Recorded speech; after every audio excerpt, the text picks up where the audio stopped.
ధ్యాన జ్ఞాన భాండాగారం. మేడం ఒక మంచి టైటిల్ పెట్టారు. ఉమ్. ధ్యానం అంటే ఏమిటి? మరి ఆ ధ్యానం ద్వారా ధ్యానం ఎందుకు చేయాలి? ధ్యానం చేస్తే వచ్చేటువంటి లాభాలేంటి? మరి ధ్యానం ఏ శాస్త్రానికి సంబంధించినది? ఇలాంటి విషయాలన్నిటిని కూడా మనం ఈరోజు మాట్లాడుకుందాం. ధ్యానం ఎందుకు చేయాలి అంటే, మన ఇంట్లో ఒక ఫ్యాన్ ఉంది. అది 24 అవర్స్ తిరుగుతూ ఉంటే కొద్ది రోజులకి అది పాడైపోతుంది. కానీ దానిని సమయానికి స్విచ్ ఆఫ్ చేస్తే అది చాలా రోజులు మన్నికగా ఉంటుంది. మన ఇంట్లో ఒక బల్బ్ ఉంది. మరి ఆ బల్బును 24 అవర్స్ వేసి పెట్టుంటే అది కొద్ది రోజులకి హీట్ ఎక్కి పాడైపోతుంది. కానీ దానిని విశ్రాంతి ఇస్తే, స్విచ్ ఆఫ్ చేసి పెడితే మళ్ళీ అది తిరిగి చక్కగా పనిచేస్తుంది. అలాగే మీరు ఒక వస్తువును పట్టుకొని ఉన్నారు చేతితోటి. మరి ఆ వస్తువు పట్టుకోవటం వల్ల మీకు బాగా చెయ్యి నొప్పి అనిపించింది. అప్పుడేం చేస్తారు? చేతికి విశ్రాంతినిస్తూ ఆ వస్తువును పక్కన పెడతారు. ఇప్పుడు మీరు బస్సులో నిలబడి ఉన్నారు. అప్పుడు సీట్ దొరకలేదు. మీరు నిలబడి ఉన్నారు. బాగా కాళ్ళు నొప్పులుగా ఉన్నాయి. అప్పుడు ఏం చేయాలి? మనం కూర్చుంటే మనకు శరీరానికి విశ్రాంతి వస్తుంది. ఇప్పుడు మనం ఒక సినిమాకి వెళ్ళాము. సినిమా హాల్‌లో 3 అవర్స్, 2½ అవర్స్ సినిమా వస్తూ ఉంటుంది. అలాగా చూస్తూ ఉండం. మధ్యలో ఏం చేస్తారంటే 1½ అవర్ తర్వాత విశ్రాంతి అని మనకి, అంటే కొంత కంటికి రెస్ట్ అన్నమాట. అలాగే ఎప్పుడు మనం ఈ యొక్క సెల్ చూస్తూ ఉన్నామనుకోండి, కంటికి ఇబ్బందయిపోయి ఏదో ఒక రోజున పట్టుమంటాయి. అందుకని కంటికి విశ్రాంతినిస్తాం.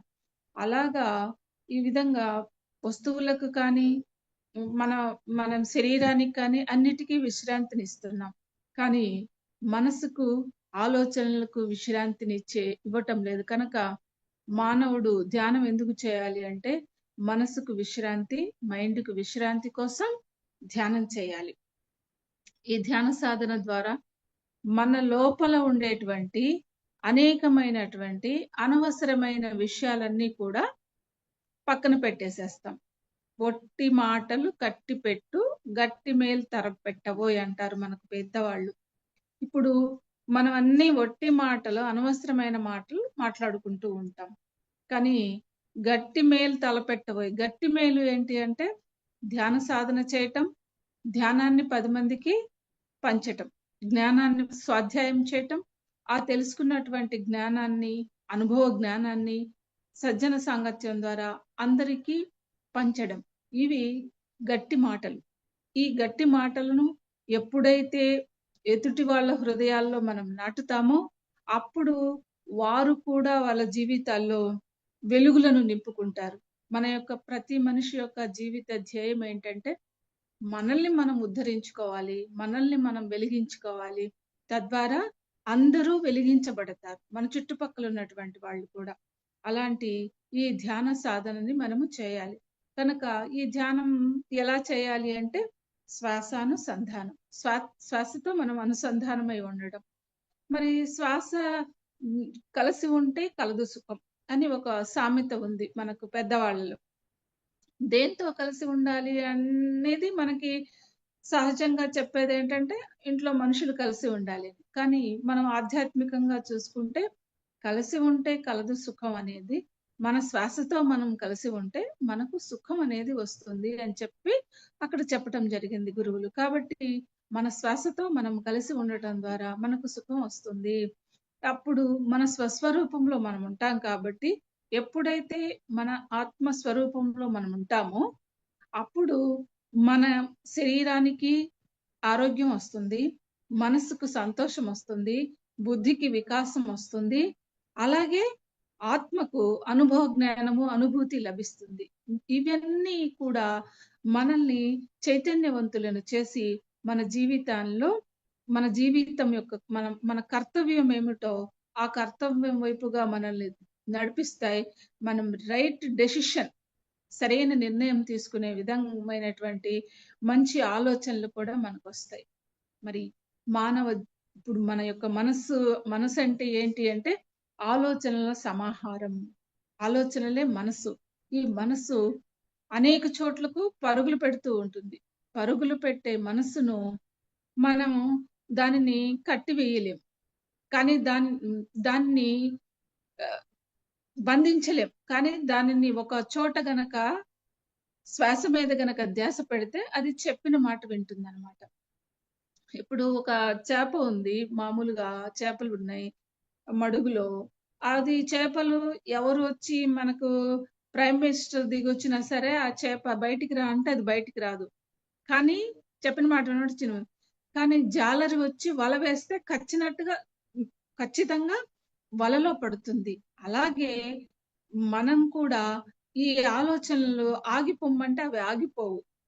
కానీ శ్వాస మీద ఎప్పుడైతే ధ్యాస పెడతామో ఆలోచనలనేటువంటివి ఆగిపోతాయి. కనుక ఈ మనస్సు అనేటువంటిది కోతి లాంటిది.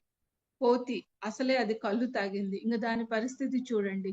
మనసు కూడా అలాగే కోతి లాంటిది. ఆ కోతి లాంటి మనస్సుని మనము శ్వాసతో అనుసంధానం చేయటం ద్వారా ఆలోచనల యొక్క ఉధృతిని తగ్గించుకొని, మనల్ని మనం ఆనందకరమైనటువంటి, సంతోషకరమైనటువంటి మార్గంలో పెట్టుకోవటానికి అవకాశం ఉంటుంది.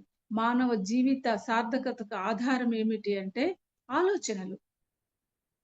సద్భావనలు, ఆలోచనలు, సరైన ఆలోచనలు మనల్ని సన్మార్గం వైపుకు నడిపిస్తాయి. మరి చెడు ఆలోచనలు మనల్ని దుర్మార్గం వైపుకు, మనకు చెడు కలిగించేటువంటి వైపుకు నడిపిస్తాయి. కాబట్టి మరి ఏవి ఆలోచనలు, ఏవి చెడు ఆలోచనలని మనం ఒకసారి గమనించుకోవాలి. గమనించుకున్నప్పుడు ఇప్పుడు మనకి ఏ 3 శాసనాలు అనేటువంటివి అమలవుతూ ఉంటాయి.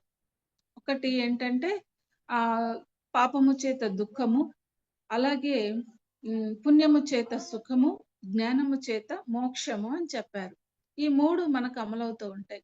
పాపం అంటే ఏంటి? పుణ్యం అంటే ఏంటి? జ్ఞానం అంటే ఏంటో మనం తెలుసుకోవాలి. పాపము అంటే పరులను పీడించటము పాపము, పరులకు ఉపకారము చేయటము పుణ్యము.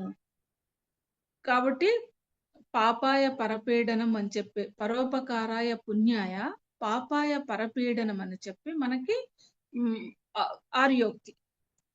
మరిప్పుడు మనం పాపం చేయకుండా ఉండటం అంటే ఎవరిని కూడా ఏ విధమైనటువంటి హింస చేయకుండా ఉంటే చాలు. అది చాలా పెద్ద పుణ్యం. ఇక జ్ఞానం అంటే ఏమిటి?